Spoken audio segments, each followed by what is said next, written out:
గంగాదేవి మన వేదాలలోనూ ఇతిహాసాలైన రామాయణం మహాభారతంలోనూ గంగానదికి గురించిన విస్తృతమైన ప్రస్తావన కనిపిస్తుంది. గంగానది బలి మహారాజు. ఈ భూమండలంపై వివిధ కాలాల్లో విష్ణుమూర్తి 10 అవతారాలు ఎత్తారు. ప్రతి అవతారంలోనూ ఆయన ఈ భూమిని ఒక కష్టం నుండి లేదా ఒక దుష్టశక్తి నుండి కాపాడాడు. ఆ దశావతారాలలో ఒక అవతారం వామనావతారం. ఈ అవతారంలో విష్ణుమూర్తి వామన రూపంలో బ్రాహ్మణునిగా అగుపిస్తారు. దానవుడైన బలిచక్రవర్తి ధనవంతుడు మరియు మహాపరాక్రమశాలి. ఇతని సైన్యంలో పదాతి దళంతో పాటు గుర్రాలు, ఏనుగులు, రథాలు కూడా ఉండేవి. ఇతను గొప్ప విష్ణు భక్తుడైనందున ఎంతో పరాక్రమవంతుడైనాడు.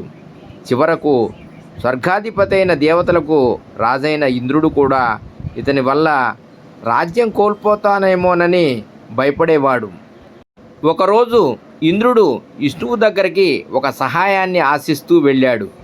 బలిచక్రవర్తి కూడా యజ్ఞం నిర్వహించిన పిదుప పద్ధతి ప్రకారం ఇతర రాజుల్లాగా బ్రాహ్మణులకు వారు కోరిన కోరికను తీర్చసాగాడు.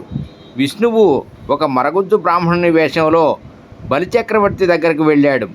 బలిచక్రవర్తి విష్ణువును గుర్తించాడు. దానవుల రాజగురువు అయిన శుక్రాచార్యుడు కూడా విష్ణువును గుర్తించి బలిచక్రవర్తిని హెచ్చరించాడు. బలిచక్రవర్తి తను ఇచ్చిన మాటపై నిలబడి వచ్చిన ఆ బ్రాహ్మణుని కోరిక ఏమిటని అడిగాడు. బ్రాహ్మణుడు 3 అడుగుల భూమిని కోరాడు. అందుకు బలిచక్రవర్తి అంగీకరించి 3 అడుగుల స్థలాన్ని కొలుచుకోమన్నాడు. అంతలోనే ఒక అద్భుతం జరిగింది. మరగుజ్జు బ్రాహ్మణుడు విపరీతమైన పరిమాణాన్ని సంతరించుకొని త్రివిక్రమునిగా మారుతాడు. 1 అడుగుతో భూగ్రహాన్ని, 2వ అడుగుతో మిగిలిన విశ్వాన్ని ఆక్రమించగా 3వ అడుగు పెట్టడానికి స్థలం లేక బలిచక్రవర్తి తలపై ఆ 3వ అడుగుని ఉంచమని చెప్పాడు. త్రివిక్రముడు 3వ అడుగుని బలితలపై ఉంచి అతనిని పాతాళ లోకానికి తొక్కివేశాడు. త్రివిక్రముని పాదం ఆకాశంలో ఉండగా బ్రహ్మదేవుడు ఆ పాదాన్ని నీటితో కడిగి ఆ పవిత్రమైన నీటిని కమండలంలో పట్టాడు. ఈ నీరే గంగ, బ్రహ్మదేవుని మానస పుత్రిక. ఇంకొక ఇతిహాసం ప్రకారం గంగ హిమవన్నుని కుమార్తె మరియు ఉమా సోదరి. ఇంద్రుడు దేవతలను ప్రసన్నం చేసుకోవడానికి గంగను స్వర్గానికి తీసుకుని వెళ్ళాడు. దుర్వాస ముని శాపం. బ్రహ్మదేవుని ఆలనాపాలనలో గంగ ఆనందంగా పెరగసాగింది.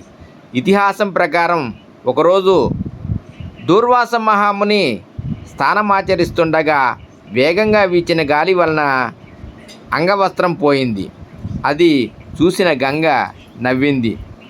కోపోద్రిక్తుడైన దుర్వాసుడు గంగను భూమిపై నదిగా మారి అందులో స్నానం చేసిన వారందరికీ శుద్ధిని ప్రసాదించమని శపించాడు. భువిపైకి గంగ. సాగర్ అనే రాజు తన పరాక్రమాన్ని నిరూపించుకోవడానికి అశ్వమేధ యాగం నిర్వహించాడు. ఈ యాగాన్ని చూసిన ఇంద్రుడు తన పదవికి ముప్పు వస్తుందేమోనని భావించి ఆ యజ్ఞయశ్వాన్ని దొంగలించి కపిల మహర్షి ఆశ్రమంలో కట్టివేశాడు. సాగరుణ్ణి 60,000 మంది కొడుకులు యాగాశ్వం కోసం వెతుకుతూ దానిని కపిల మహర్షి ఆశ్రమంలో కనుగొన్నారు. వారు ఆ సాధువే యాగాశ్వాన్ని దొంగిలించారని తలచి దానిని విడిపించసాగారు. ఈ క్రమంలో జరిగిన అలజడి వలన కపిల మహర్షి ధ్యానానికి ఆటంకం కలిగింది. యాగాశ్వాన్ని తానే దొంగిలించానని వారు తలచారని తెలుసుకొని కోపంతో వారిని భస్మీపటలం చేశారు. వారంతా ఉత్తర క్రియలు పూర్తి చేయకనే బూడిదగా మారిపోయారు. కావున దయ్యాలుగా మారిపోయారు. మిగిలిన ఒకే ఒక పుత్రుడు అంశుమాన్ కపిల మహర్షిని వారంతా స్వర్గాన్ని చేరడానికి వీలయ్యే విధంగా వారి ఉత్తర క్రియలు నిర్వహించడానికి అనువైన ఒక మార్గాన్ని చూపమని వేడుకున్నాడు. గంగను వారిపై ప్రవహింపజేస్తే ఉత్తర క్రియలు నిర్వహించినట్లే అని తెలిపాడు. బ్రహ్మదేవుణ్ణి ప్రార్థించి గంగను తీసుకొని రావచ్చని తెలిపాడు. సాగరుని వంశక్రమంలో చాలా తరాల తర్వాత వచ్చిన భగీరథుడు 1000 సంవత్సరాల పాటు కఠోర తపస్సు చేశాడు. బ్రహ్మదేవుడు ఈ తపస్సుకు మెచ్చి గంగను భూమికి తీసుకుని వెళ్ళటానికి వరమిచ్చాడు. భూమికి వేగంగా వస్తానని, దారిలో ఉన్న అన్నిటినీ తనలో కలిపేసుకుంటాననే నిబంధనతో గంగ సంతోషంతో భూమికి ఉరికింది. కానీ గంగ ఉద్దేశాన్ని గ్రహించిన శివుడు గంగను జడలు కట్టిన తన శిఖలో బంధించాడు. భగీరథుని ప్రార్థనకు శివుడు మెచ్చి గంగను తన జటాజటం నుండి నిదానంగా వదిలాడు. ఆ విధంగా గంగ భగీరథి అయ్యింది. ఆమె ఆ బూడిదను చేరుకునే క్రమంలో యాహ్నుముని ఆశ్రమాన్ని ముంచివేసింది. ముని చాలా కోపంగా గంగను మింగివేశాడు. భగీరథుడు తిరిగి మునిని గంగను వదలమని వేడుకున్నాడు. ఈ విధంగా వచ్చిన గంగను జాహ్నవి అని అన్నారు. గంగా ప్రవాహంలో ప్రజలు తమ స్నానాలను ఆచరించడం ద్వారా తమ పాపాలను పోగొట్టుకోగలిగారు. దేవతగా గంగ. శాప ఫలితంగా లేక ఆపదలో ఉన్న ఒక మనిషి తపస్సు ఫలితంగానో గంగ భూమికి వచ్చిన గంగను ఎప్పటికీ ఒక దేవతలానే చూశారు. ఆమెను నమ్మిన వారికి ఆమె ఎప్పుడూ ఒక దేవతే. ఒక స్త్రీ వింజామరలు విసురుతుండగా మరొక స్త్రీ తెల్లని గొడుగుని పట్టుకుని ఉండగా 4 చేతులతో 3 కన్నులతో నిండు ఆభరణములతో కిరీటపు పైభాగములో ఒక నెలవంకతో ఒక చేతిలో తామరతో మరొక చేతిలో అనంత సంపద గల పెట్టెతో సగం మొసలి సగం చేప ఆకారంతో ఉన్న వాహనాన్ని అలంకరించిన ఆమె రూపం ఎప్పుడూ మెదులుతూ ఉంటుంది. గంగ స్వర్గంలోనూ నరకంలోనూ మరియు భూమిపై ప్రవహిస్తూ ఉందని ఒక నమ్మకం. మహాభారతంలో గంగ. కామధేనువు ఉత్తమమైన గోవు. గోవులందరికీ తల్లి వంటిది. కామధేనువు కోరిన వాటినిచ్చే వరాల తల్లి. యజ్ఞయాగాదులు నిర్వహించేందుకు అవసరమైన అన్నింటినీ ప్రసాదించగలదు. అందుకని వశిష్ఠుడు తన ఆశ్రమంలో పెంచుకుంటాడు. ఒకరోజు దేవతలంతా తమ భార్యలతో కలిసి వశిష్ఠ మహాముని ఆశ్రమ సందర్శనకు వచ్చారు. వారిలో ఒకరు కామధేనువును చూసి ముచ్చటపడటంతో కామధేనువుని ఆశ్రమం నుండి దొంగిలించారు. ఈ విషయాన్ని దివ్య దృష్టితో పరికించిన వశిష్ఠ మహాముని ఆగ్రహాన్ని ఆపుకోలేక వారిని భూమిపై మానవులుగా జన్మించమని శపించాడు. దేవతలు పశ్చాత్తాపంతో మునిని వేడుకోగా కామధేనువు దొంగతనానికి మూలకారమైన వాసుని భూమిపై ఎక్కువ కాలం ఎంతో కీర్తితో జీవించేలా శపిస్తాడు. మిగిలిన 7 భూమిపై జన్మించిన సంవత్సరం లోపలే తిరిగి స్వర్గానికి చేరుతారని తెలిపారు. దీనికోసం వారు గంగను ఆమె పుత్రులుగా జన్మించే అవకాశాన్ని ఇమ్మని కోరగా గంగ ఇందుకు అంగీకరించింది. హస్తినాపురం రాజైన శంతనునికి ఒకరోజు గంగా తీరంలో ఒక అందమైన అమ్మాయి కనిపించింది. అతడు ఆమెను తాను ప్రేమిస్తున్నట్లుగాను వివాహం చేసుకుంటానని తెలిపాడు. ఆ అందమైన అమ్మాయి తాను గంగా అని, శంతనుని వివాహం చేసుకోవటానికి ఎటువంటి అభ్యంతరం లేదని, కాకపోతే ఒక నిబంధనను తెలిపింది.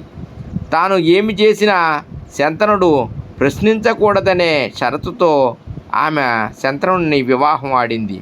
వారిద్దరూ ఎంతో సంతోషంతో జీవించసాగారు. వారికి సంతానం కలిగిన ప్రతిసారి గంగ ఏదో వింతగా వారిని నదిలోకి వేసేది. శంతనుడు 7 సంతానాన్ని గంగ నీటిలోకి వేసినా ఏమీ మాట్లాడలేదు. కానీ 8వ సంతానాన్ని గంగలోకి వేయడాన్ని అంగీకరించలేదు. గంగ 8వ సంతానాన్ని కూడా నీటికి సమర్పిస్తుండగా శంతనుడు వారిస్తాడు. ఆమె ఆ సంతానాన్ని శంతనునికి అప్పగించి ఆ 7 తనకు జన్మించిన వాసులను వారు గంగ ద్వారా స్వర్గానికి చేరారని, తాను కూడా స్వర్గానికి వెళుతున్నానని వెళుతుంది. శంతనుని 8వ సంతానమే భీష్ముడు.